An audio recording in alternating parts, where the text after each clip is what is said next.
अच्छा बच्चों, बताओ आपको मेरी आवाज सुनाई दे रही है? जी सर, हमें आपकी आवाज सुनाई दे रही है। आपको पता है हम कैसे सुन पाते हैं? सर, हम कानों के द्वारा सुन पाते हैं। बिल्कुल सही कहा आपने। Very good. कान, जिसे हम ईयर कहते हैं, अति संवेदी युक्ति हाइपर सेंसिटिव डिवाइस है जिसकी सहायता से हम किसी भी आवाज या ध्वनि को सुन पाते हैं। तो आइए बच्चों, हम इसके चित्र को बनाना सीखते हैं और उस प्रक्रिया के बारे में भी जानते हैं जिससे हमें सुनाई दे। तो बच्चों, हम शुरू करेंगे सबसे पहले ये ट्यूब जैसी दिखने वाली संरचना, और वैसे ये एक ट्यूब ही है जिसे युष्टे नलिका कहा जाता है। फिर इसमें हम इस जगह से बनाते हैं एक आकृति जिसे कहते हैं कर्णपट या ईयर ड्रम, और इस पर इसको छूती हुई बनाते हैं शरीर की सबसे छोटी हड्डियों की आकृतियाँ, मेलियस, इंकस और स्टेपिस। ट्यूब के दाहिनी ओर हम बनाते हैं ये गोलाकार नलिकाएं कुछ इस प्रकार से।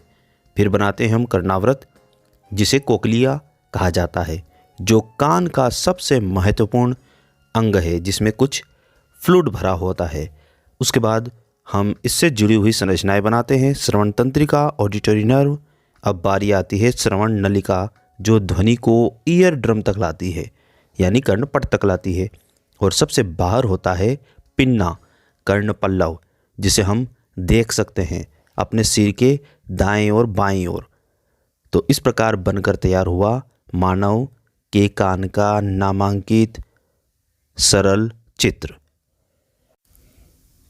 तो अब हम समझते हैं कि ध्वनि संचरित कैसे होती है और हम सुन कैसे पाते हैं। तो ध्वनि चलती है तरंगों के रूप में, और ये तरंगे होती है अनुदैर्ध्य तरंग। अनुदैर्ध्य तरंगे मिलकर बनी होती है संपीड़न और विरलन। इन दोनों के रूप में ये तरंगे आगे संचरित होती है। बाहरी कान का जो कर्णपल्लव हिस्सा होता है वो परिवेश से ध्वनि को एकत्रित करता है। एकत्रित ध्वनि स्वर्ण नलिका से गुजरती है और पहुंचती है कर्णपट, जिसे हम ईयर ड्रम कहते हैं। वहाँ पर जाकर वो ध्वनि टकराती है। जब माध्यम के संपीड़न कर्णपट तक पहुँच जाते हैं तो झिल्ली के बाहर की ओर लगने वाला जो दाब होता है वो बढ़ जाता है, और यह कर्णपट यानी ईयर ड्रम को अंदर की ओर दबाता है।